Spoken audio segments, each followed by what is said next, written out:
हरियाणा कांग्रेस का मिशन 70 पार। बीजेपी के 2019 के 75 के सामने कांग्रेस ने 2024 के लिए लॉन्च किया 70 पार। कांग्रेस ने शुरू की हरियाणा विधानसभा के लिए बीजेपी जैसी हवाबाजी। बिखरे हुए संगठन के साथ क्या कांग्रेस पार कर पाएगी 70? साल 2019 हरियाणा विधानसभा चुनाव। बीजेपी ने विपक्ष को चुनाव से पहले ही परास्त करने के लिए 75 पार का एक ऐसा जाल बुना जिसमें कांग्रेस उलझ कर रह गई। चुनाव के नतीजे के बाद कांग्रेस को समझ में आया कि यह मजबूत दावा नहीं, बस उन्हें डरा और सहमा देने के लिए छोड़ा गया एक गुब्बारा था जिसकी हवाबाजी 40 के पार नहीं पहुंच पाई।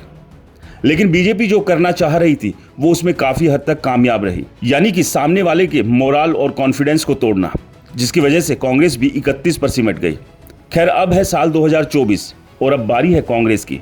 लोकसभा में 5 सांसद जीतने के बाद हुड्डा साहब और उनके गुट वाली कांग्रेस फुल टशन में है और इसी टशन के चलते कांग्रेस ने हरियाणा विधानसभा चुनाव के लिए 70 पार का धांसू फीचर वाला नारा दे दिया है।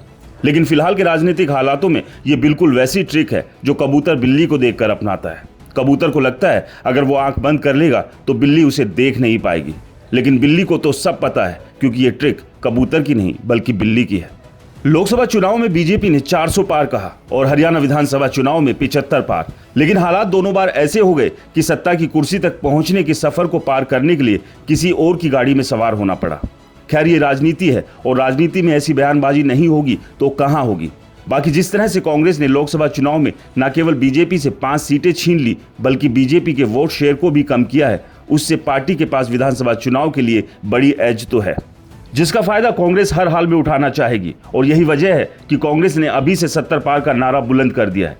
लेकिन कांग्रेस के सामने कुछ अच्छा है तो वहीं कई बड़ी चुनौतियां भी हैं जो बड़े नेताओं की आपसी लठबाजी में साफ नजर आती है। इस खबर को लेकर आपकी क्या राय है, हमें कमेंट्स कर जरूर बताएं। चैनल को सब्सक्राइब नहीं किया है तो चैनल को सब्सक्राइब करना ना भूलें।